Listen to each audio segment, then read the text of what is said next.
Buenos días, ahora sí, ahora funciona ya el micrófono. En primer lugar, pues muchísimas gracias a todos ustedes por venir a esta presentación del informe anual de CEAR, la Comisión Española de Ayuda al Refugiado, y mi agradecimiento a los medios de comunicación también que están aquí presentes, al Ayuntamiento de Madrid por habernos cedido este espacio para poder celebrar este acto y, por supuesto, pues a muchas instituciones que han acudido a esta llamada, ¿verdad? Tenemos unas series listas, yo también por lo que he visto. Hay representantes del Ministerio del Interior, muchas gracias, también del Ministerio de Trabajo, de la Secretaría de Estado de Inmigraciones y siempre nos acompañan, ¿no? Cruz Roja, ACNUR, Cáritas y luego pues Red Acoge también, Médicos Sin Fronteras, CEPAIM, Universidad de Comillas, representantes Carlota Merchán, que es diputada del Congreso de los Diputados del Partido Socialista Obrero Español, Enrique Santiago, diputado también del Congreso por Unidas Podemos, el Ayuntamiento de Madrid y Cara Alcobendas, así como la Universidad Complutense. La dejo para el final, es mi universidad, pero la dejo para el final.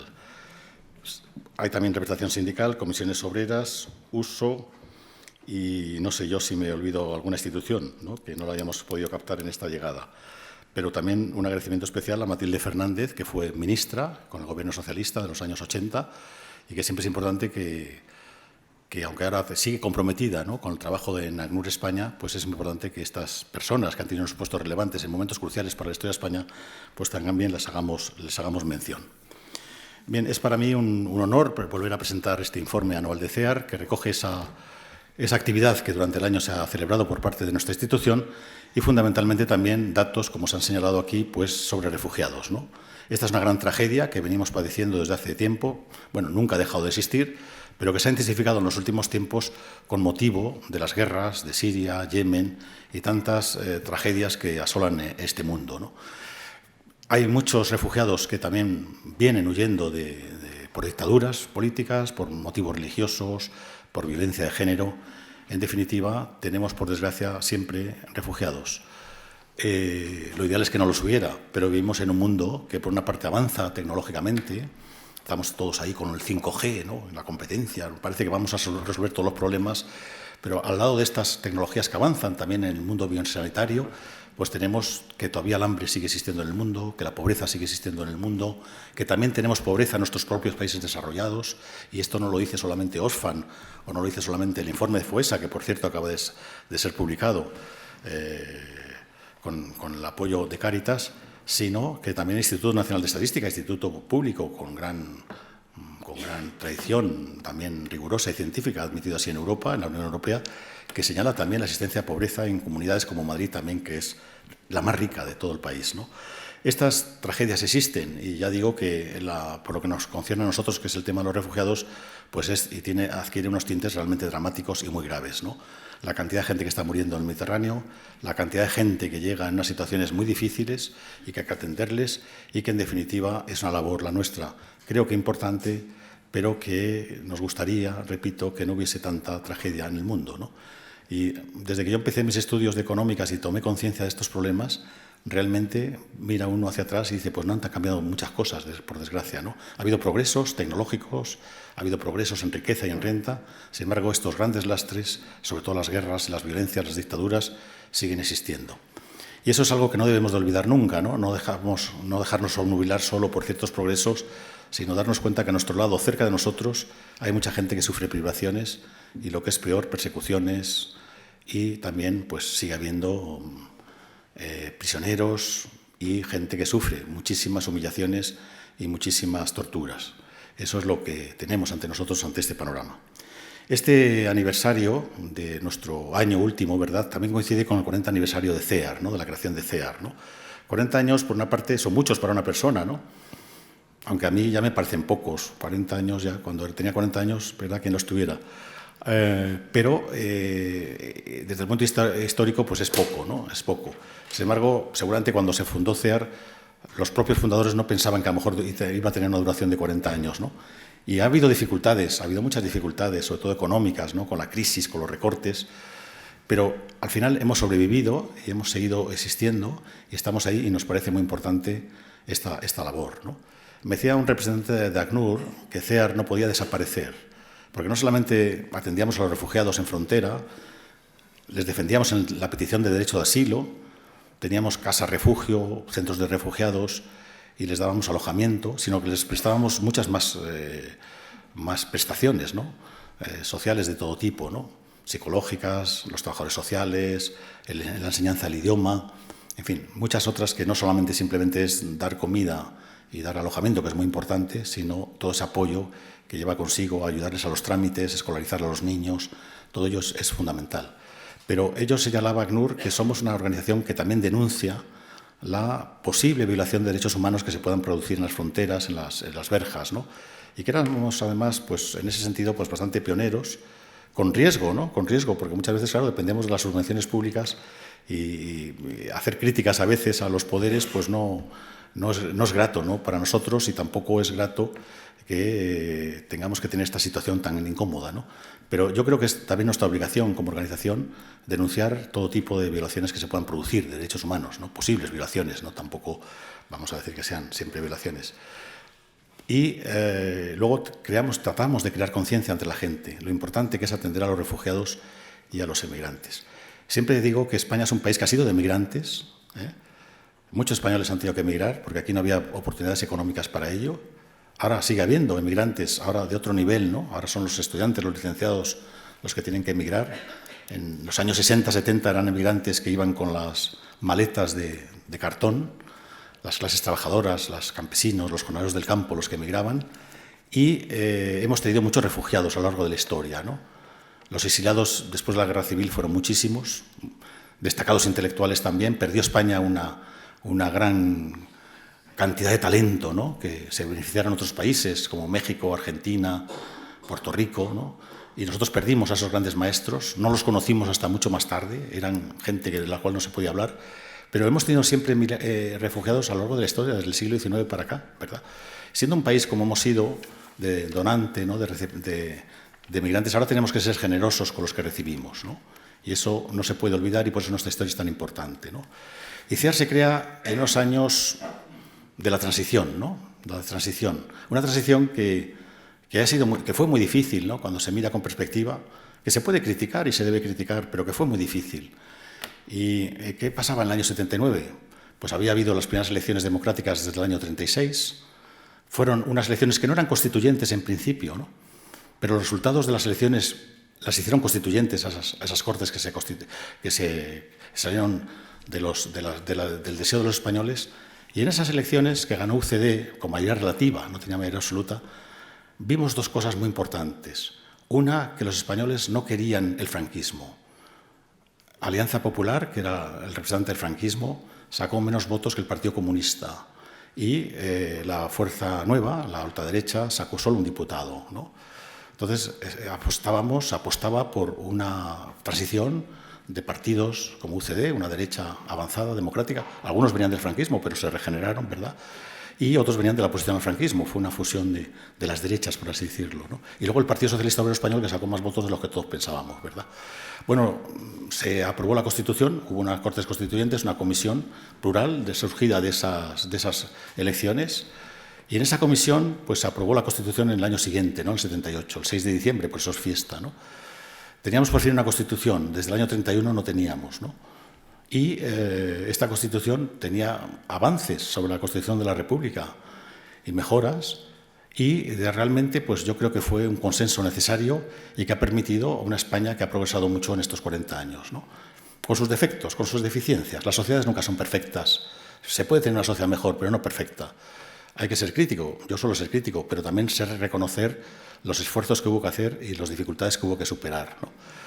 Y en el año 79 pues, habíamos tenido ya las primeras elecciones ya con Constitución establecida, volvió a ganar UCD por mayoría relativa, el PSOE se afianza como partido de la oposición y luego a continuación hubo elecciones municipales. No existían todavía las autonomías, ¿no? Estaban recogidas en la Constitución, no existían, por lo tanto no había todavía elecciones autonómicas, hubo que esperar hasta los años 80, ¿no?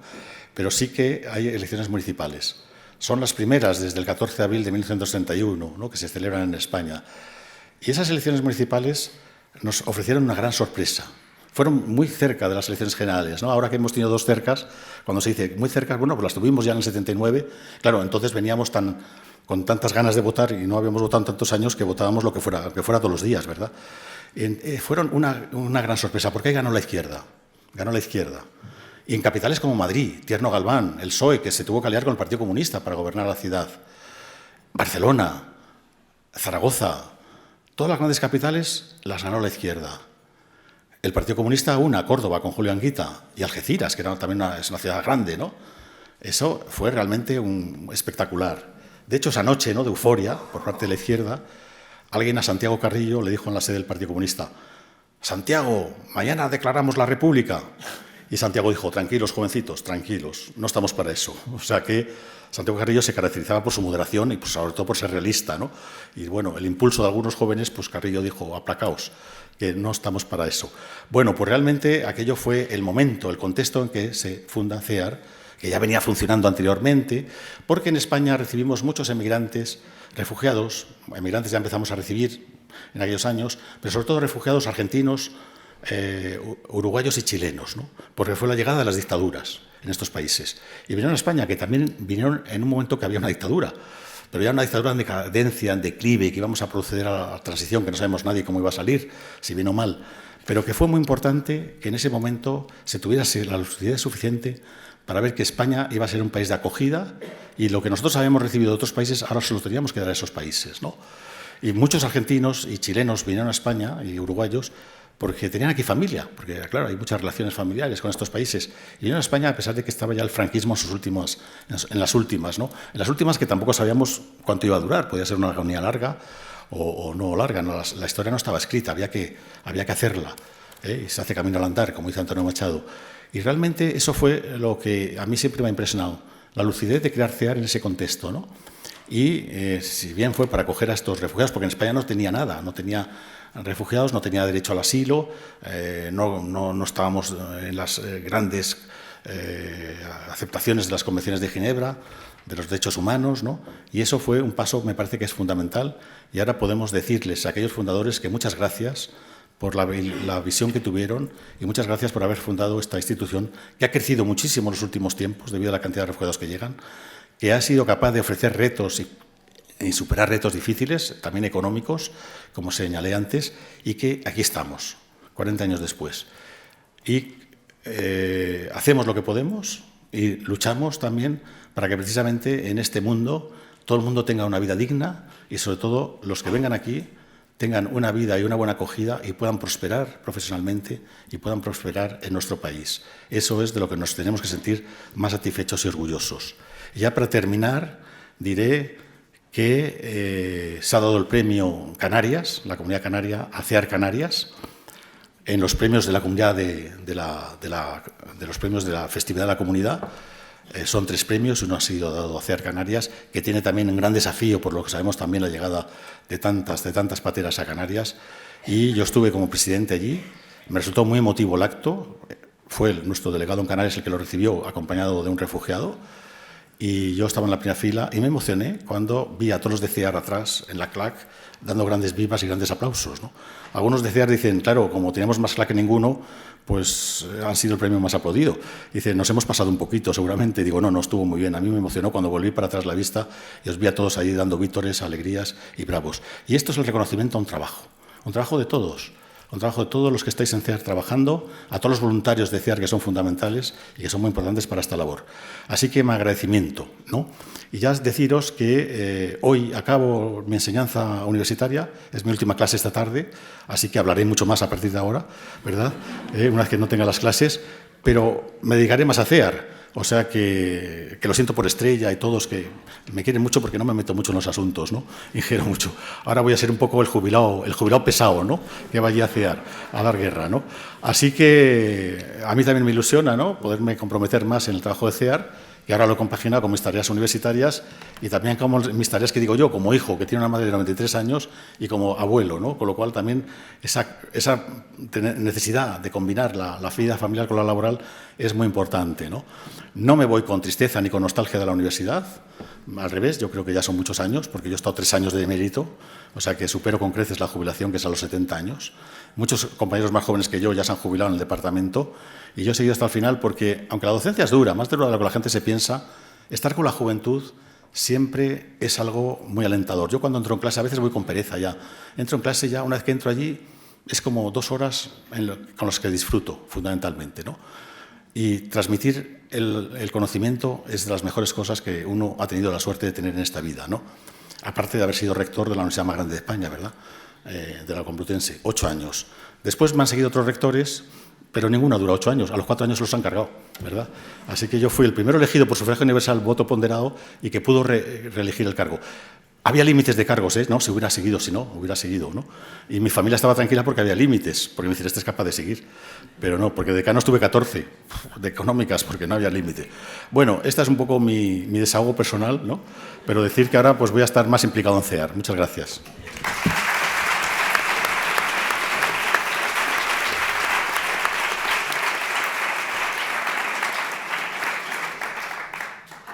Hola, ahora. Gracias. Pues gracias a todas y a todos por acompañarnos en este acto que es previo al Día Mundial del Refugiado. Es un honor para nosotros contar con todas las autoridades que nos habéis acompañado. Quiero destacar que es la primera vez que el Ministerio del Interior tiene la valentía de venir a recibir la información que a través de nuestro informe, que en muchas ocasiones se convierten en críticas, en cuestionamientos siempre constructivos, y que es la primera vez que estáis aquí presentes para recibirlo y para escucharnos. Así que gracias, y me parece que eso también demuestra el gesto de diálogo que se ha abierto en este nuevo gobierno y que esperamos se siga manteniendo para hacer de este país un mejor país de refugio. Así que gracias. Por supuesto, el Ministerio de Trabajo, que también lleva viniendo todos los años, que también nos escucha recibiendo a veces nuestros cuestionamientos y nuestras críticas, y por supuesto a todas las autoridades, al ACNUR y a todos los compañeros de viaje de las organizaciones, así como a todas las compañeras y compañeros de CEAR. Bueno, no os voy a descubrir nada nuevo si comparto con vosotros que vivimos malos tiempos para la lírica y para el asilo, el refugio y las migraciones, eso está claro. Los grupos extremistas han entrado en las instituciones y a partir de ahora hacer política basada en los derechos humanos pues posiblemente sea un poquito más difícil. Así que a todos aquellos que estáis en las instituciones y en espacios políticos, desde CEAR os pedimos un paso de valentía para que sus voces no acallen las nuestras, las voces de los que defendemos los derechos de las personas y por supuesto, los derechos también de toda la ciudadanía. Lógicamente, todo este tiempo se ha contaminado el discurso con palabras bélicas que son las que definen en estos momentos las políticas migratorias. Hemos oído hablar de asalto a la valla, de llegadas masivas, de desafíos. Son términos que se utilizan en los lenguajes bélicos y que están definiendo qué imagen quieren que proyectemos de cara a las migraciones y a las personas que vienen. Aquí os presento a Sulimán, que es una de nuestras grandes amenazas.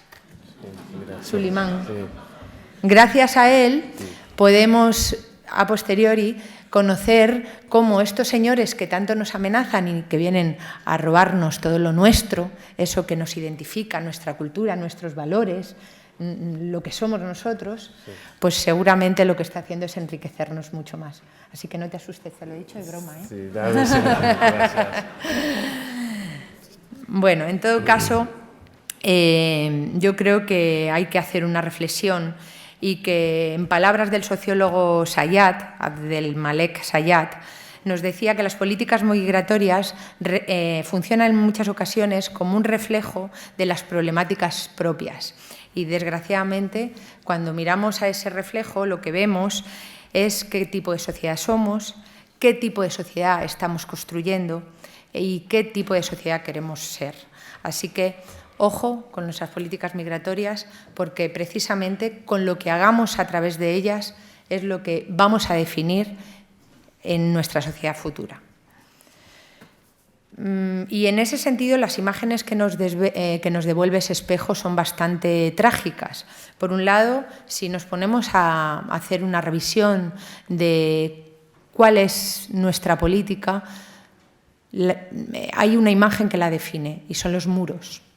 En el año 89 había en Europa un total de 16 muros. Muros, vallas, lo que conocemos físicamente como las fronteras. Y, sin embargo, en el año 18, que es la que define este resumen, se ha incrementado esta cifra hasta 70. Como veis, el incremento ha sido enorme. Son más de 1.000 kilómetros de vallas y 25 de ellas se han construido en los últimos 5 años, ante la amenaza que representa Sulimán y toda la gente que, como Sulimán, trata de llegar a nuestras costas para buscar protección internacional o llegan en un avión también para buscar esa protección. Así que, realmente, el reflejo de ese espejo, en estos momentos, pues lo único que nos provoca es una cierta vergüenza. En este contexto, los que han ganado terreno han sido los movimientos xenófobos, que han aprovechado el malestar social, que es evidente, tras una crisis desgarradora que ha dejado a mucha gente fuera del sistema de bienestar y que ha convertido a los migrantes y a los refugiados en el objetivo clave.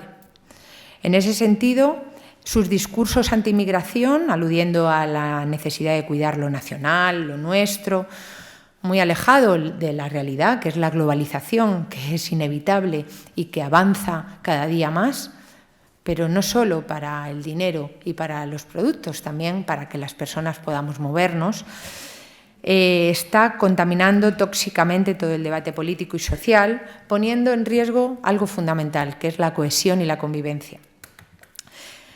Ellos hablan sin tapujos. No hay miedo a volver a debates que estaban ya más que superados. Sin embargo, nosotros lo que percibimos es que en el último año, y lo podemos ver o lo hemos visto en las últimas elecciones, en los previos, por supuesto, cómo los partidos más progresistas han aminorado su defensa de los derechos humanos y de los derechos de las personas refugiadas, por miedo a las consecuencias de los resultados electorales que podían tener esa defensa a través de esos discursos. Hay que dar un paso al frente. Ellos no pueden ganar con sus discursos y tenemos que seguir avanzando en esa Europa de valores que a todos, en un momento determinado, nos hacía sentirnos orgullosas y orgullosos y que ahora, desde luego, no nos representa a muchas de nosotros y nosotros. Desde luego, la idea de volver a una sociedad bajo una única identidad nacional es una falacia y todos y todas lo sabemos. Así que esperamos que en breve se ponga en evidencia que esas promesas de estos partidos xenófobos son inviables, son imposibles de llevar a cabo. Y esperemos que sus votantes se defrauden y sean conscientes de que han sido engañados con esas falsas promesas de volver a una España o a una Europa que casi representa un siglo atrás. Es necesario que convirtamos a esta sociedad en una sociedad justa y decente, y eso solo se puede hacer defendiendo los derechos humanos y defendiendo también una sociedad plural donde tengan cabida las personas refugiadas. Sobre todo porque no podemos olvidar, hay que hacer memoria, también lo hemos sido nosotros y nunca se sabe si no vamos a volverlo a ser en un futuro. Hay que hablar del cambio climático y de cómo nos va a afectar a los países del sur. Y España es uno de los países que posiblemente no en tanto tiempo se vea amenazado por ese cambio climático que está desplazando millones y millones de personas en estos momentos.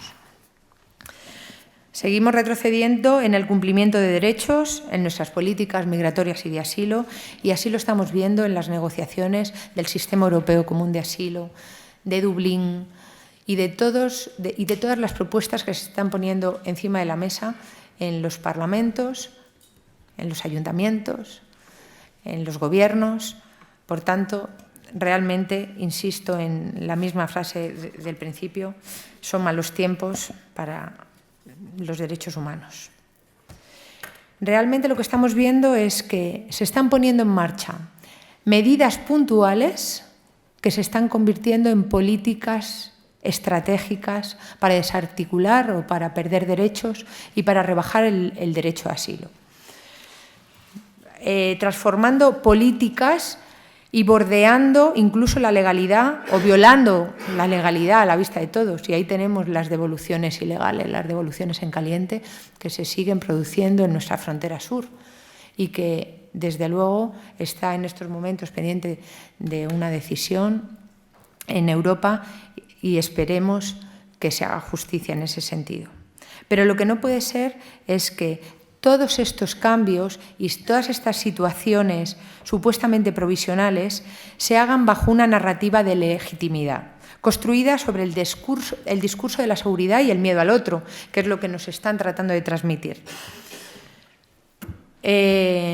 Somos, además, cada día, y ahí lo hemos visto al principio en el vídeo, testigos más o menos pasivos de una tragedia inadmisible, con muertes que cada día se incrementan en nuestro Mediterráneo. En el 2018, más de 2.300 personas han perdido la vida.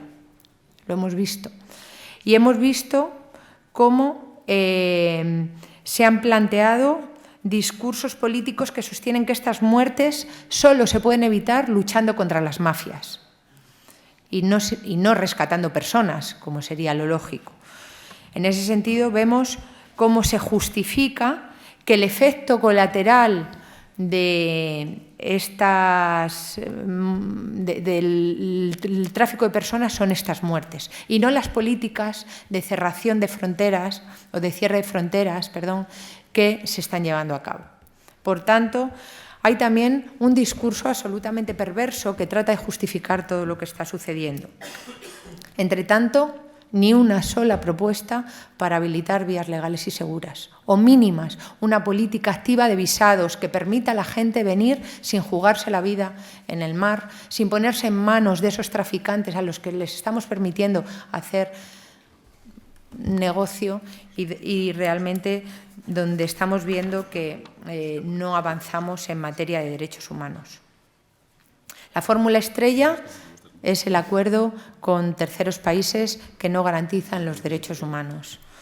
Estamos hablando de Turquía, estamos hablando de Libia, estamos hablando de Marruecos, países que no son países seguros, que desde luego la situación de las personas refugiadas que pasan por allí son indescriptibles y ahora Solimán nos contará cómo fue su paso por Libia, ese país que en algún momento se ha planteado como país seguro para devolver a los refugiados. Y realmente estamos viendo cómo no hay otra alternativa más que esa o otra mirada política más que esa.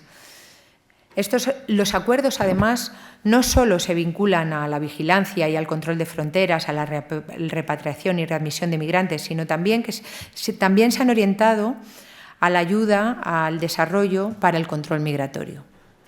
Es la condicionalidad de la ayuda al desarrollo que los países del norte deberían comprometer con los países del sur, se está planteando exclusivamente para que esos países del sur se comprometan a seguir controlando también desde el más allá nuestras fronteras. Por tanto, seguimos con esa nueva forma de colonialismo controlador que pone de manifiesto el poder del norte sobre los países del sur.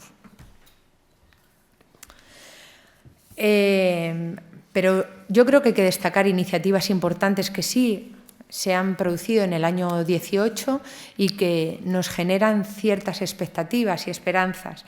Y en ese sentido queremos destacar que en diciembre se firmó a través de la Asamblea General de Naciones Unidas el Pacto Mundial por las Migraciones y también por los refugiados. A pesar de que no tiene carácter vinculante, es la primera iniciativa a nivel global y mundial que puede permitir un cambio de paradigma, es una oportunidad que tenemos que aprovechar. Gobiernos como el nuestro, que lo ha ratificado y pactado, tiene que ponerlo como hoja de ruta en todas sus políticas y así vamos a exigirlo.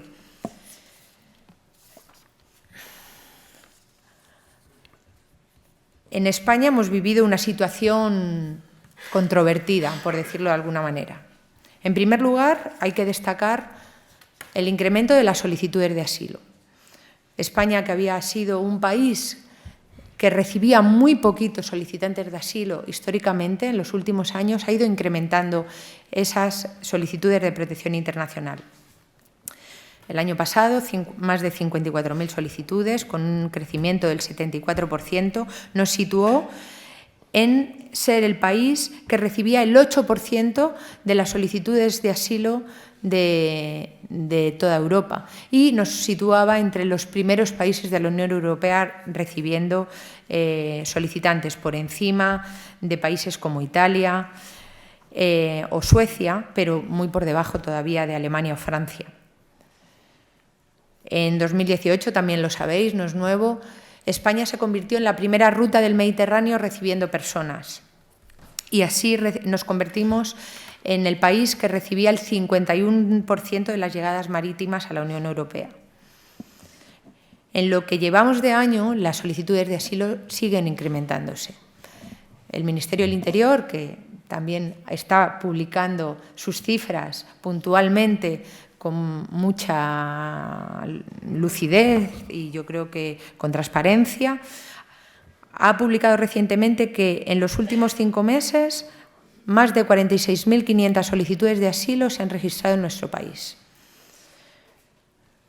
Vamos a volver a superar las cifras del año anterior. 2019 promete ser un año de muchas solicitudes de asilo. Volvamos a seguir batiendo el récord de solicitudes de asilo en nuestro país. Y eso no nos tiene que generar miedo, sino todo lo contrario. Plantear estrategias activas y eficientes para abordar que España sea uno de los primeros países recibiendo solicitantes de asilo. El Gobierno el Gobierno socialista inició en el año 18 su andadura política con un gesto que para nosotros fue muy importante. Fue lo que se denominó el espíritu del Aquarius. Acogió aquel barco que había rescatado personas que estaban a la deriva en el Mediterráneo, que habían sido rechazadas a la hora de recibir un puerto seguro, tanto por Italia, la Italia de Salvini, como por Malta, y España abrió sus puertas, abrió su puerto. Sin embargo, luego hemos visto cómo ese espíritu del Aquarius fue derivando en otras actitudes, en un cierre a otras nuevas llegadas, a algunas otras también se recibieron, a dificultades a los barcos de rescate españoles que estaban haciendo un buen trabajo en el Mediterráneo y también a rescatar algunos convenios del año 92 que sorprendentemente permitían hacer expulsiones express a Marruecos, un país que para nosotros, insisto, no es un país seguro, que garantice que las personas refugiadas puedan realizar allí su proceso vital. Hay que destacar que se pusieron importantes recursos en marcha que llevábamos reclamando las organizaciones desde hace mucho tiempo. Los CATE, los CAEZ, la ampliación de plazas de acogida fueron una muy buena iniciativa por parte del Gobierno español que sigue en ese sentido incrementando la capacidad de acogida, aunque lamento decir que es insuficiente. Tenemos una primera acogida saturada, unas listas de esperas insufribles y situaciones muy graves con las personas refugiadas. Por tanto, necesitamos seguir avanzando en esa adaptación del sistema de acogida.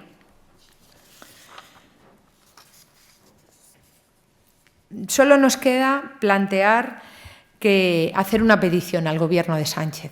Nos quedan 4 años por delante de ese nuevo Gobierno, un Gobierno progresista que esperamos que enfoque sus políticas rescatando el espíritu del Aquarius.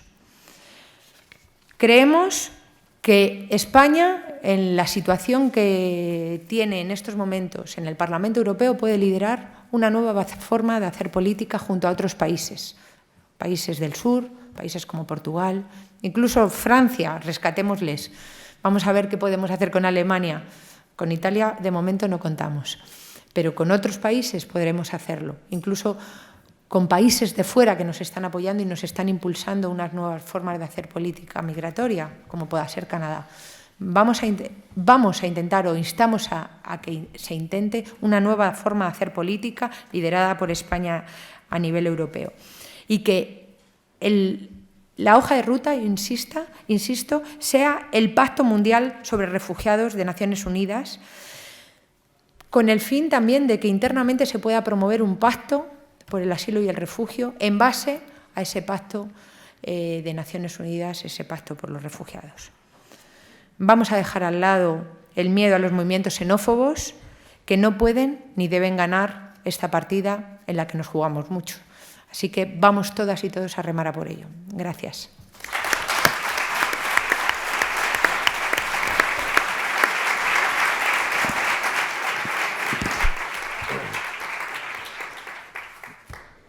Muchas gracias, Estrella. ¿Se oye o no?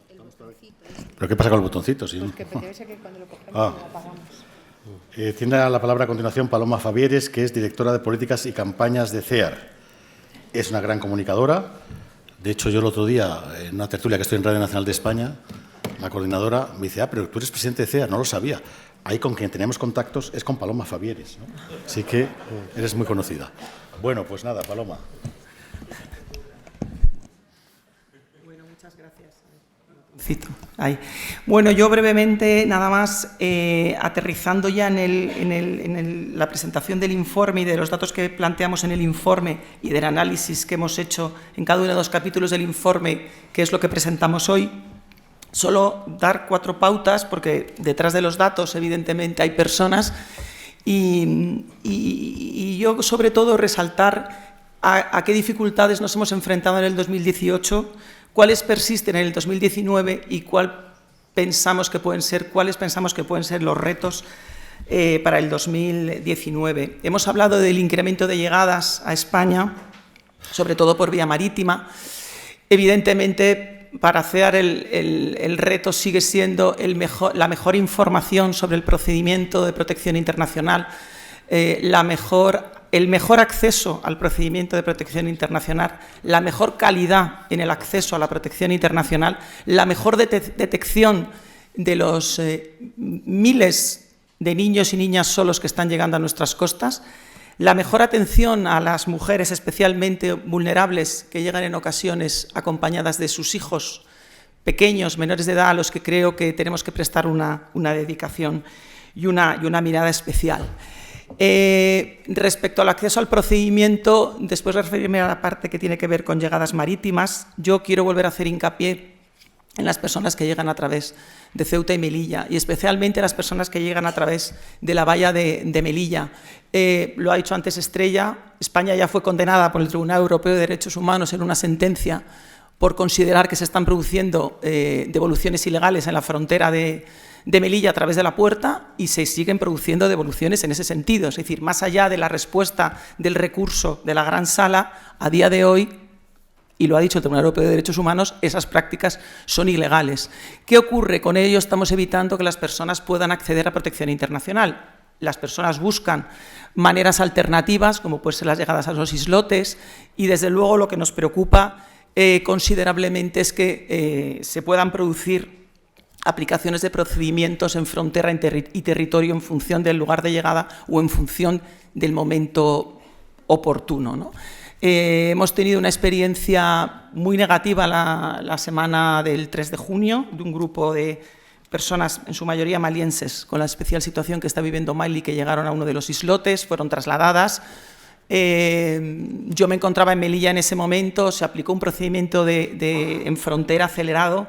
Creo, y lo denunciamos en su momento, y aprovecho este foro para volver a denunciarlo, que en el control migratorio no vale todo. Es decir, el proceso y el acceso y la calidad al procedimiento de protección internacional no puede estar por debajo del control migratorio, y las personas, independientemente del lugar de llegada a España, se merecen el mejor tratamiento y la mejor defensa de su dignidad, que creo, y lo repito aquí, no se produjo el día 3 de junio. Luego, respecto al número de llegadas y de solicitudes, mejor dicho, es verdad que en el año 2018 apenas se alcanzó un 24% de resoluciones favorables. seguimos estando a la baja respecto a la media de los países europeos, que estaba en torno al 38%. La situación especial que se vivió en Venezuela y la decisión de las autoridades de proceder a conceder un permiso por razones humanitarias en aquellos casos en los que las personas no cumplieran los requisitos de la Convención de Ginebra está empezando, ya ha salido adelante a lo largo de este año. Y yo quiero hacer especial hincapié y creo que hay que hacer un warning, una alarma de del incremento de solicitudes de Colombia que se está produciendo. Yo creo que hay que volver a reflexionar y volver a hacer un análisis de lo que está pasando en Colombia, volver a analizar, que creo que es uno de los grandes retos del sistema, y volver a valorar el concepto de pertenencia a grupo social determinado, que creo que es uno de los grandes retos que tiene el sistema de asilo. Avanzamos en género, avanzamos en LGBTI, pero creo que el reto en adelante está en determinar quién es grupo social determinado. Por último, nosotros hicimos mucho hincapié en el tema de las persecuciones de las gentes que huyen de Centroamérica. Gracias a las directrices de ACNUR, la Audiencia Nacional empezó el año pasado ya a dictar resoluciones y sentencias favorables de manera individual, valorando precisamente qué era un grupo social determinado, y creo que ahí toca una revisión que me consta puede estar valorando el Ministerio del Interior. Por otra parte, y ya para terminar, seguimos teniendo retos por delante muy importantes en materia legislativa. España no ha traspuesto en su totalidad todo el paquete del SECA, del Sistema Europeo Común de Asilo, todo el paquete de directivas. Seguramente llegamos tarde a un desarrollo reglamentario de la ley del 2009, que todavía no existe porque seguramente el avance, en principio, de las negociaciones, porque a veces hay pocos, de todo el paquete de directivas comunitarias que adoptó la Comisión Europea y que sigue parado, lo ha dicho antes Estrella, básicamente porque lo que pretendía la Comisión era acabar con los movimientos secundarios, establecer un reparto de responsabilidades entre los Estados, que evidentemente a todas luces el Estado no ha querido, los Estados no están dispuestos a acoger, y eso está retrasando considerablemente. Yo quiero también hacer hincapié en la reforma de la Directiva de Retorno. La Directiva de Retorno va a traer y va a conllevar más internamiento, más sufrimiento, más expulsiones, y desde luego, en concordancia con la propuesta de reglamento de procedimientos, pues más procedimientos de asilo acelerados en los puestos fronterizos o, como dice el propio texto, en los lugares que se determinen, ¿no? Lo cual nos preocupa, puede abrir agujeros, lugares oscuros que no son efectivamente puestos fronterizos habilitados en el sentido que tenemos. Y por último, quiero hacer una última petición, y creo que es de justicia, una petición que ya hemos trasladado en la tramitación de los expedientes de asilo de todo el servicio jurídico de CEAR, y es que las personas que fueron acogidas por España, tanto por el Aquarius como por el Open Arms, desde luego deben recibir protección por parte de las autoridades españolas. Es decir, no sería ni coherente, bueno, voy a decir, ni serio, y sería contradictorio acoger un barco en esas circunstancias por una cuestión humanitaria y para después abandonarlos aquí legalmente a su suerte. Luego creo, y ahora voy a dar paso, o dar a Carlos paso a Sulimán, creo que el impacto que Libia ha dejado en los cuerpos y en las mentes de las personas que han pasado por allí, y el compromiso del Gobierno de España de acogerlos, tiene que ser un compromiso que llegue hasta el final. Y por último, nada más, bueno, comentar que estaremos muy atentos a la próxima reunión del Consejo Europeo, que se celebra el 20J, el Día de los Refugiados, y que establecerá la agenda estratégica de la Unión Europea, que sin duda va a impactar en las políticas de asilo que se tomen en España, en las políticas migratorias, y que seguramente volveremos a analizar dentro de un año, Dios mediante.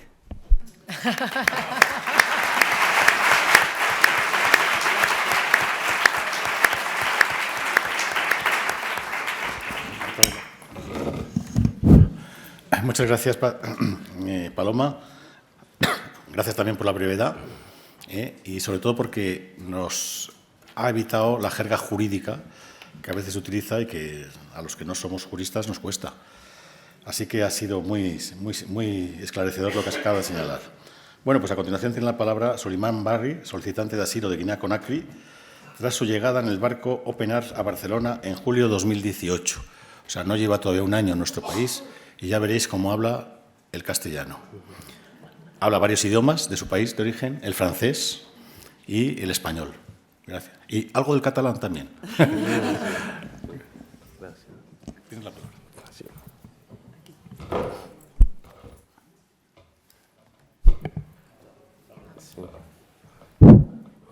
Buenos días. Mi nombre es Suleiman Bari. Soy de Guinea-Conakry. Me fui de mi país de Guinea en 2015. Vine por Mali, Burkina Faso, Níger, Algeria y Libia. Pero cuando llegué a Libia, tuve mucho sufrimiento ahí.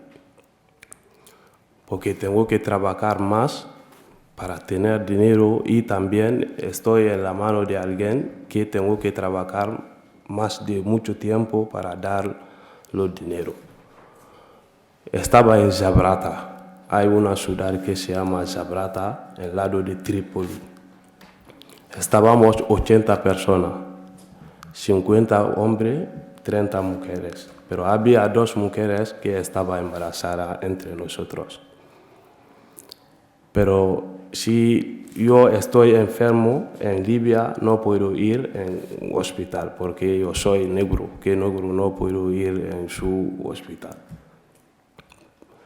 Que ellos trabajan también como otra gente de africano. Si yo pago dinero en africano, tenemos que llegar en Libia, entre Algeria y Libia en la frontera.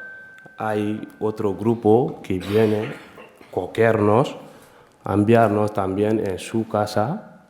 No tenemos que pagar dinero. Hay gente que llama a su familia, pero yo no tengo familia que puedo ayudarme. Yo soy mi responsable de todas mis cosas. Entonces yo tengo que trabajar más para pagar mi dinero. 1 año, 5 meses estoy en Zabrata, en la mano de Rabi. Si hay construcción de casa, tengo que ir, coger el cimento, ayudar, construir. Don mi dinero, él tiene que recibir mi dinero, no yo no. Después de 1 año, 5 meses, había un africano también que trabajan como ellos, tiene arma en el campo para guardarnos. Si quieres ir, si te eliminan, puedes morir. Entonces yo, como tengo paciencia, estoy con mi paciencia, trabajo, después de pagar el dinero, he ido en Trípoli. 1 año, 5 meses Zabrata, 5 meses en Trípoli. He ido en Trípoli, trabajo a Trípoli dentro de 5 meses, he tenido dinero para pagar. Llegué a España el 4 de julio de 2018. Como el objetivo es de salir de África, fuimos rescatados por el barco de Open Arms. Lleva 2 de centro de Esplugues, Blumes de Esplugues de Llobregat. El día 16 de agosto llegamos a Reus en la acogida de CEAR. Lo siento. Acogida de CEAR. Dentro de los 16 meses hemos hecho cursos de castellano, cursos de fitosanitario, cursos de manipulador de alimentos y actividades de deporte, y también hemos participado en la cabalgata de Reyes de Reus. Sí. Sí. He hecho cursos de catering y las prácticas. Gracias a esto, ahora estoy trabajando en la residencia de Las Alsinas de Tarragona como ayudante de cocina. Ya está. Sí.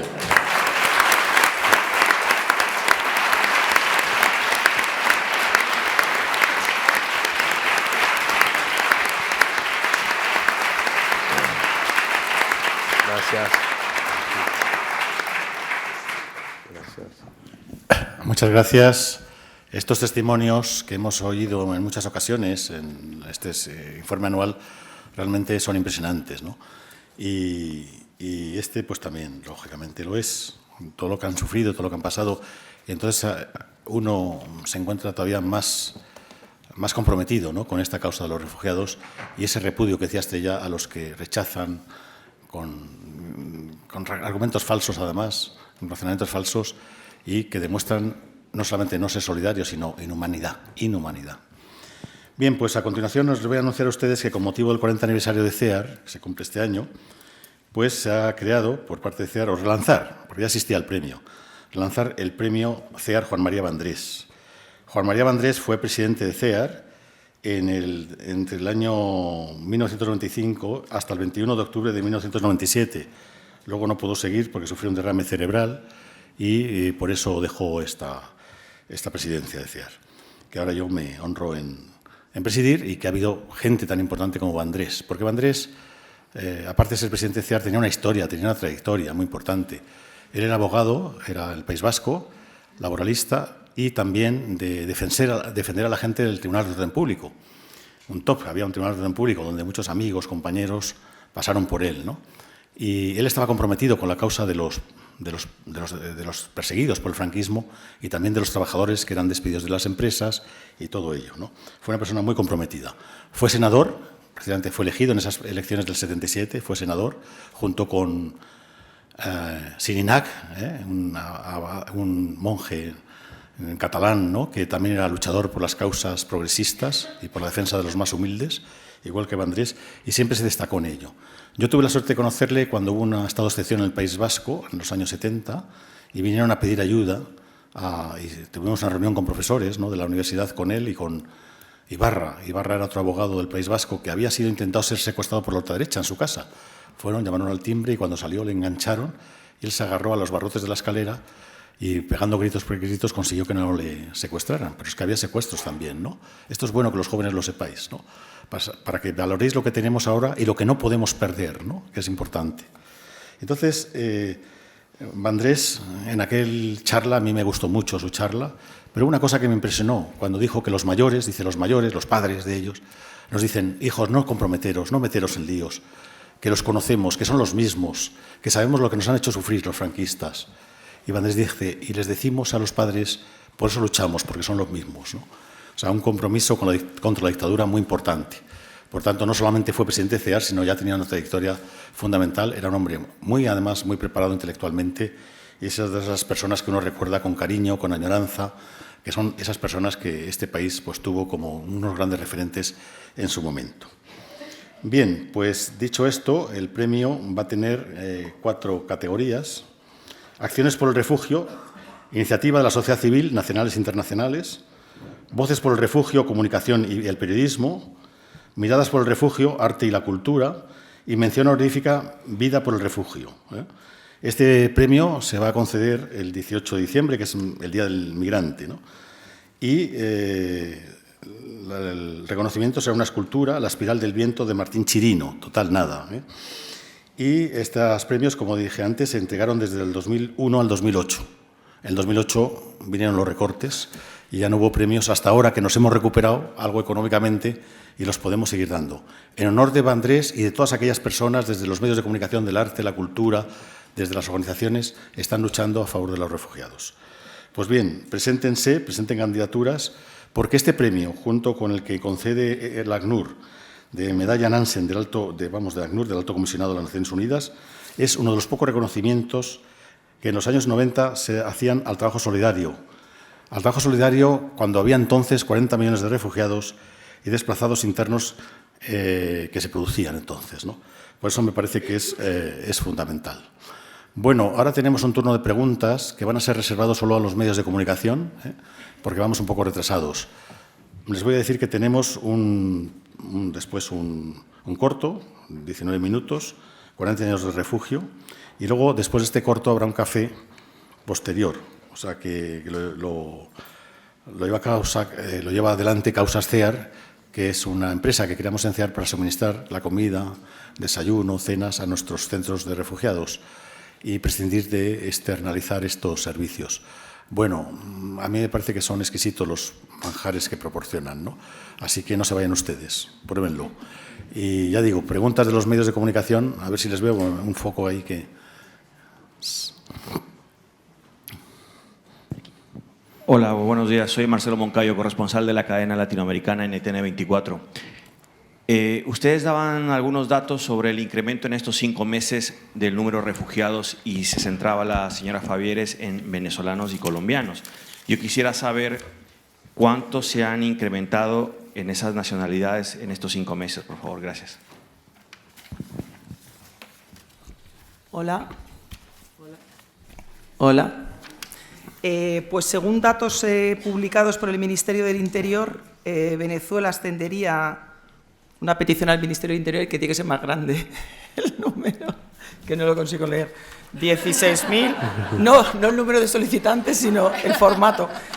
16.846, Colombia 10.122, Nicaragua 2.698, Honduras 2.666 y El Salvador 2.078.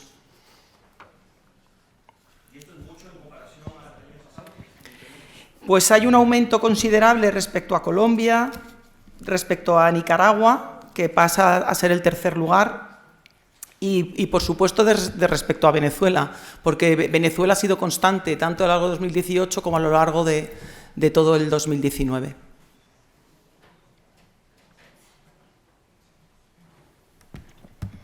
Hola, buenos días. Guillermo Infantes, de Servimedia. Quería saber cuántos expedientes hay acumulados según datos del Ministerio del Interior, que creo que ustedes también manejan ese dato. Los datos que nosotros publicamos, que hemos publicado, son los que publica Eurostat. Es decir, el avance de datos que da el Ministerio del Interior últimamente muy ágil tiene que ver con solicitantes de asilo, pero no están publicados en la página del Ministerio del Interior los que están pendientes de resolución. Eurostat habla de 102.890 a 31 de marzo, que incluye tanto las personas que están en trámite como las que están pendientes de recibir una primera resolución, pero que ya han manifestado la voluntad y formalizado su petición. ¿Alguno más? ¿Alguna más? Sí, allí veo una mano levantada. Aquí otra, ¿no? Hola, buenos días. Minerva Oso, de Radio Nacional. Respecto al tema del Aquarius, ese llamamiento, y al Open Arms, quería un poco preguntaros si ahora mismo hay en torno a 100.000 expedientes por resolver. ¿Cómo estarían en este caso los plazos para estas personas que llegaron hace ya un año en el caso del Aquarius? ¿Y qué expectativas hay de que puedan tener esa solicitud resuelta en breve? Pues las personas que llegaron tanto en el Aquarius como en los 2 Open Arms solicitaron asilo, bueno, en un margen, yo diría, de un mes aproximadamente, porque era mucha gente. En este momento sus expedientes admitidos a trámite, lógicamente, están en fase de instrucción y estarían dentro del número de expedientes pendientes de resolución. Desde el Servicio Jurídico de CEAR, lo que hemos tratado a lo largo de este año es trabajar con ellos tanto en sus alegaciones como en aportar una información que consideramos, como decías antes, muy importante, que tiene que ver con la situación psicosocial, con el coste que tiene para ellas el haber pasado por Libia, y que desde luego habrá personas dentro de los 2 grupos que llegaron, de los 3 grupos que llegaron en esos barcos admitidos por España, en las que concurrirán motivos para ser merecedores de protección internacional, y otros en los que no concurrirán esos motivos, pero que de acuerdo con la legislación, con la ley de asilo, podrían ser merecedores, creemos nosotros, deberían ser merecedoras de un permiso por razones humanitarias. Insisto, por las 2 cosas. Una parte por la situación vivida en Libia de esclavitud, que Sulimán no le ha puesto nombre, pero se llama esclavitud, y otra, evidentemente, por el compromiso del Gobierno de España respecto a ellos y ellas. Por aquí había visto yo una mano. No sé si hay ahí arriba, porque es que aquí se ve mal a veces. ¿Eres de un medio de comunicación? Sí. Buenos días, soy de France Presse. Paloma, has hablado de un warning, una alarma, hablando de refugiados de Colombia, pero no he entendido cuál es la alarma. La alarma es que en el momento en que hay un incremento de solicitudes de protección internacional de un determinado país, es que algo está pasando en ese país. Porque evidentemente la gente no sale de su país por capricho, por placer, teniendo en cuenta las situaciones en las que se encuentran en los países de recepción en la mayoría de los casos. Es decir, el hecho de que el incremento, estuviese en Colombia, se haya incrementado, sobre todo 2018 y mucho en 2019, bueno, es un reflejo de que algo serio está pasando y que tenemos que ponerle una especial mirada. Tiene que ver con la falsa paz, tiene que ver, por lo que alegan las personas que solicitan asilo, tiene que ver por el uso y la existencia de bandas criminales, por eso hacía ilusión al grupo social determinado que están extorsionando y amenazando a muchas personas. En fin, la casuística puede ser variada, pero creo que hay que analizar con mucho detenimiento y con mucho cuidado las solicitudes. Disculpa, en ese sentido, lo que nos llegan por fuentes de organizaciones que están allí trabajando es que se ha incrementado el asesinato de defensores de derechos humanos, de líderes políticos, y en ese sentido el proceso de paz está poniendo en evidencia que todavía hay mucho por hacer y que la gente en estos momentos en Colombia todavía sigue en riesgo. ¿Había una palabra por aquí? Me ha parecido. Sí.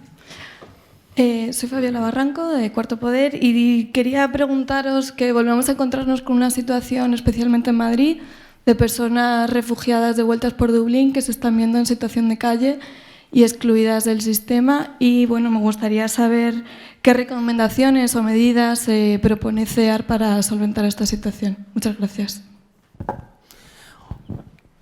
Bueno, nosotros desde CEAR hemos venido argumentando desde que empezó los retrasos en el acceso a la primera acogida, etcétera, que hemos alegado el marco jurídico, ¿no?, que establece la propia directiva de acogida, ¿no?, y el propio Tribunal de Justicia de la Unión Europea, y es lo que tiene que ver con la adquisición y pérdida de la condición de solicitante de asilo, ¿no? Y la condición y pérdida de solicitante de asilo se realiza desde que una persona manifiesta por cualquier medio, lo dice la EASO, lo dice el Tribunal de Justicia de la Unión Europea, lo dice la directiva, por cualquier medio manifieste su voluntad de formular un solicitud de protección internacional, debe ser considerado solicitante de asilo y, por tanto, merecedor del derecho a esas prestaciones, y la pérdida de la condición de solicitante de asilo no se produce hasta que haya una resolución notificada formalmente a las personas interesadas. Por consiguiente,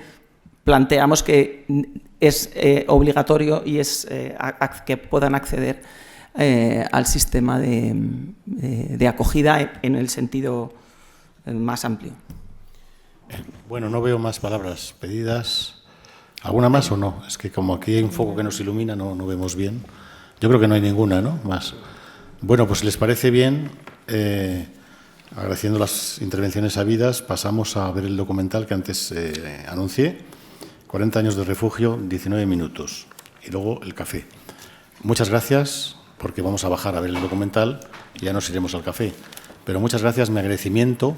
Y tengo que decir que, como también ha habido críticas a veces a los gobiernos y a las instituciones públicas, decir que en este último gobierno de Pedro Sánchez ha habido una interlocución por parte de CEAR importante con el Ministerio de Trabajo y Secretaría de Estado de Comunicaciones y también con el Ministerio del Interior. Y eso pues también hay que señalarlo como positivo. Muchas gracias.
nosotros estamos en la huerta para hacer un trabajo.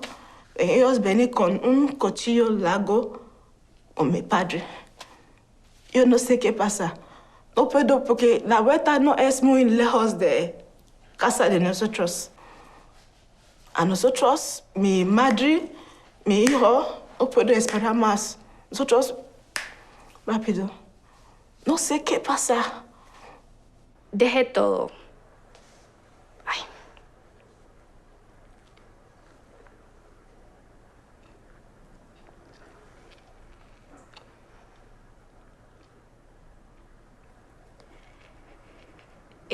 Dejé todo. No me arrepiento de haber dejado todo. Porque la defensa de los derechos humanos debería estar siempre. Pero a pesar de haber dejado todo eso, he aprendido, he conocido y he recuperado más de lo que un día pude haber soñado. He conocido a una nueva Jessica, me descubrí como mujer, como persona, como profesional y como activista. Creo que a pesar de que el exilio es duro, no sabes ni a quién acudir, no sabes ni cómo son los procesos para solicitar el asilo y te empezás a dar cuenta que de una u otra manera necesitas siempre de la ayuda de otro y que la solidaridad, la persistencia, todas esas cosas te van haciendo crecer como persona. La Comisión Española de Ayuda al Refugiado, CEAR, como decimos todos,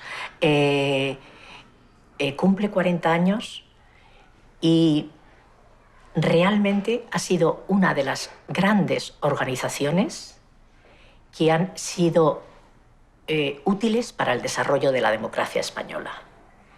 Y no solo para el desarrollo de la democracia española, sino para el desarrollo de los derechos humanos en España.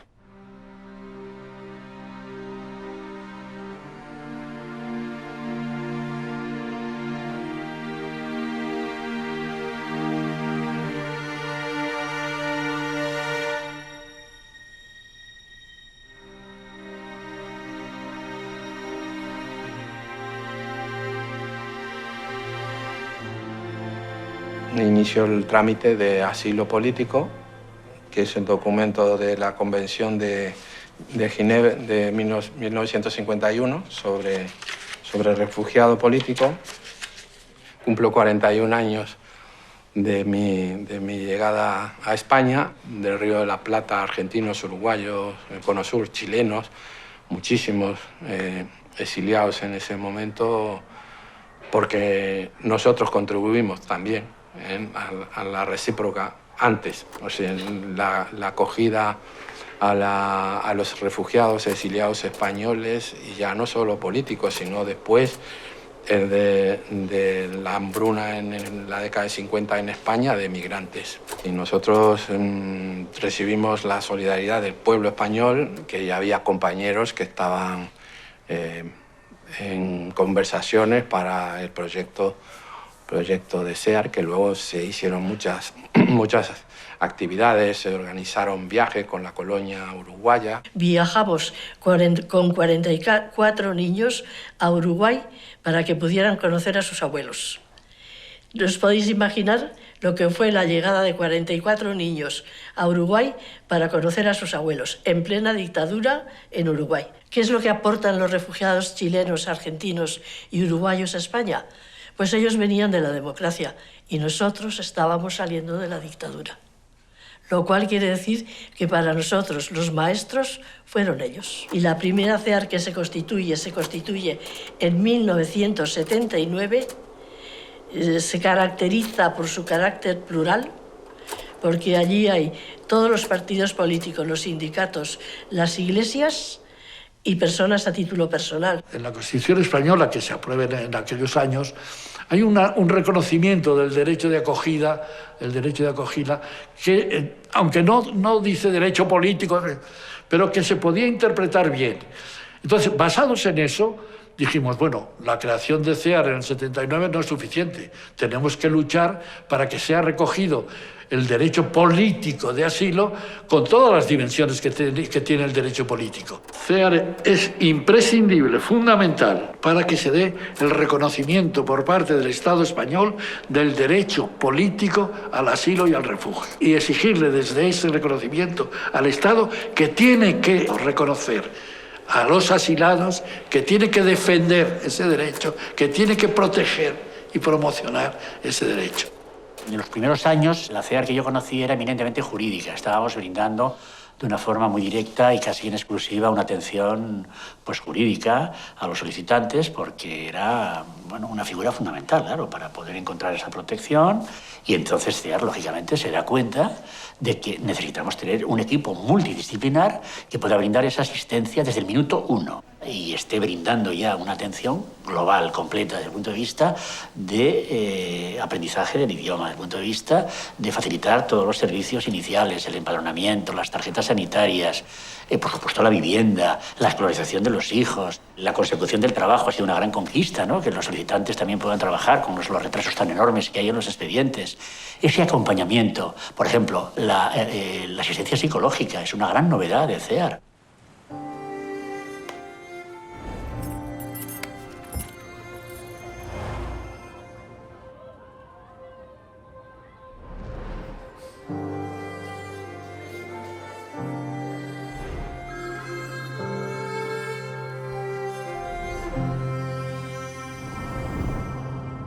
Yo fui uno de los comisionados hasta Macedonia, al aeropuerto de Skopje, a la recogida del grupo que vino a Euskadi en el año 92. Yo me estoy viendo pasando lista y yo mismo, a mí mismo, diciendo, Dios mío, que no se me quede nadie, que no me equivoque en la lista, que no me deje a un niño o una niña. Yo creo que es mi segunda tierra natal. Yo me quedo aquí hasta la muerte, que la muerte me separa. Aquí creo que hemos nacido otra vez, hemos vivido otra vez, hemos hecho raíces aquí, mis hijos sobre todo. La gran característica de CEAR es doble. Una, que cuando llegan los refugiados, adapta sus prestaciones a las necesidades de estos refugiados. CEAR dice, yo tengo estas personas y estas familias, pues busco los equipamientos que esas personas necesitan. Esto es importantísimo. Y, en segundo lugar, es una organización que no cierra la boca.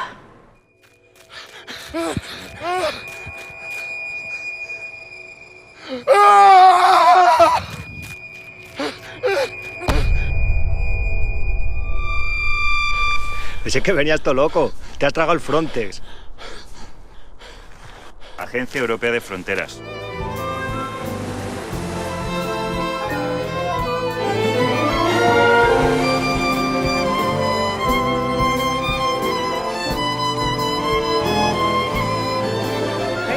A la 1, a las 2 y a las 3. Ha adjudicado al Estado miembro en 20.000 personas. Felicidades, felicidades.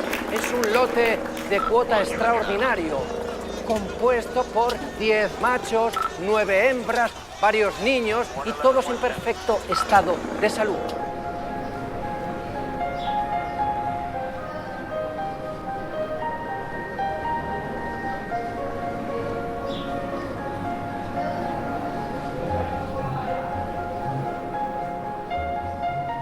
En el caso de los sirios en general, después de 8 meses de tener la tarjeta roja, nos dan el permiso de residencia de 5 años. Europa ha sufrido la mayor crisis de refugiados después de la Segunda Guerra Mundial. Realmente Europa no estaba preparada para ello, les ha pillado a los dirigentes de la Unión Europea muy desprevenidos para esta situación. Luego ha habido países que se han comportado de una forma realmente muy cicatera, como tenemos el caso de Hungría y de Polonia, de rechazo a los refugiados. Y dentro de este contexto, pues España ha tenido también que hacer un esfuerzo importante para la acogida de refugiados. Hay que decir que, por ejemplo, la mayor parte de los refugiados sirios, como consecuencia de la guerra, entraban por la vía griega, ¿no? Y Grecia pues, no ha tenido tampoco un apoyo de la Unión Europea. A Grecia se le ha impuesto una política de austeridad muy dura, muy fuerte, y encima han tenido que hacer frente a la cantidad de refugiados que han llegado a su país. Otra vía, que era la de Italia, pues también se ha ido cerrando últimamente, ¿no? La de Grecia por el acuerdo con Turquía de la Unión Europea, que nosotros desde CEAR lo hemos criticado y lo hemos denunciado. Italia porque ha hecho un acuerdo con Libia y también por un gobierno que está siendo muy restrictivo, y todo eso ahora se ha desviado hacia España, aunque nos llegan de otros sitios, de otros lugares. Hemos hecho todos un esfuerzo, lo estamos haciendo en CEAR, y realmente pues nuestra organización ha crecido en poco tiempo bastante. En cuanto salió una vacante en el centro donde trabajaba, presenté mi currículum también al director y eso, me hicieron otra entrevista y valoraron que sí podría trabajar de técnico de intervención social. Y aquí sigo trabajando. Claro, la ventaja de ser una persona refugiada que ha vivido el momento y ha vivido todo lo que están viviendo las personas que están trabajando con él, le hace como un plus de aprender, entender sus sentimientos, sus preocupaciones de tema de papeles, residencia, documentos, si me van a denegar la solicitud de asilo o me lo van a aceptar, o mucha gente, por ejemplo, que están aquí, tienen familiares en Alemania o otros lados de Europa que no pueden reunirse con sus familiares ahí por otro lado. Antes yo pensé mucho mi cabeza, pero ahora soy muy tranquila. Nada. Estoy haciendo un montón de cursos. Sí, porque es bien para mí. Yo estoy bien, pero hay una cosa también que yo creo que cuando esa cosa es conmigo, yo puedo salir más adelante. Estas cosas es mío.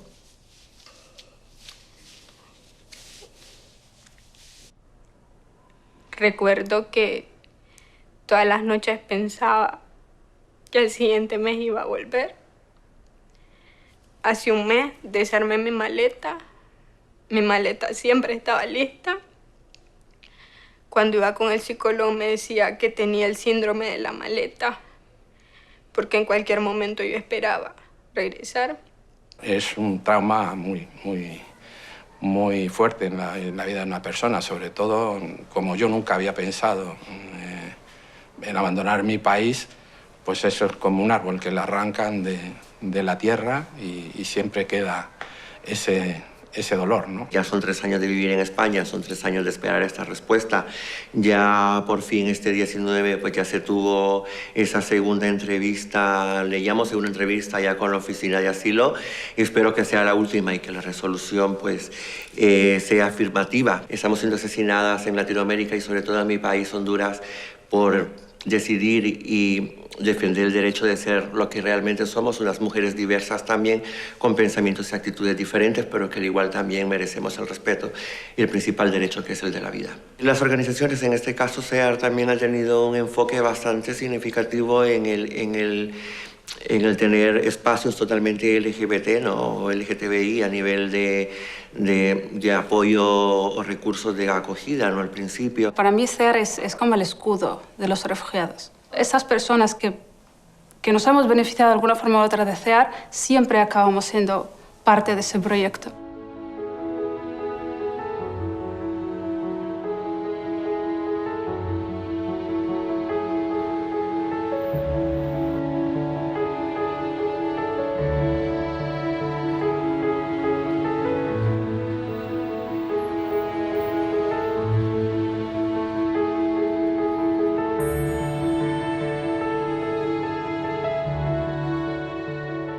Soy apátrida actualmente y cuando apliqué, no apliqué para ser apátrida. De hecho, yo no sabía que existiesen gente apátridas. O sea, yo nací como refugiada, no sé otra condición que no ser refugiado. Yo tengo una patria. ¿Por qué España? O sea, si me llega a reconocer como apátrida en Inglaterra o en otro país, vale, pero en España, yo soy refugiada. No hay nadie más que sabe cuán refugiada soy yo como saharaui que los españoles. Que los gobiernos tienen muchos instrumentos para restringir los derechos, ¿no? Pero que el derecho existe, que está ahí reconocido, que es obligación y de justicia llevarlo a cabo, eso es fundamental, tenerlo en cuenta. Pero claro, dependerá también de los gobiernos el que se lleve con mayor flexibilidad o se lleve con menos flexibilidad. Y luego la campaña que se puede hacer, como se está haciendo en algunos países, contra esta gente. Y ya digo, yo siempre lo digo, no es un tema de caridad. Podemos, lógicamente, conmovernos humanamente ante la tragedia de esta gente, pero es un problema de justicia. Es un problema de justicia. Aquí no estamos haciendo caridad. Estamos defendiendo unos derechos que se han conseguido y que son un logro de la sociedad y que no estamos dispuestos a que nos lo roben, ¿no? Porque las migraciones han existido, van a existir y van a seguir existiendo. Porque los hombres, y más en este momento con el cambio climático, donde la gente se tiene que mover porque la tierra está desapareciendo. O sea que dentro de poco los movimientos de población van a ser tan grandes que necesariamente hay que abrir las puertas y recibir a la gente. Y tal vez tengamos que mirar nosotros.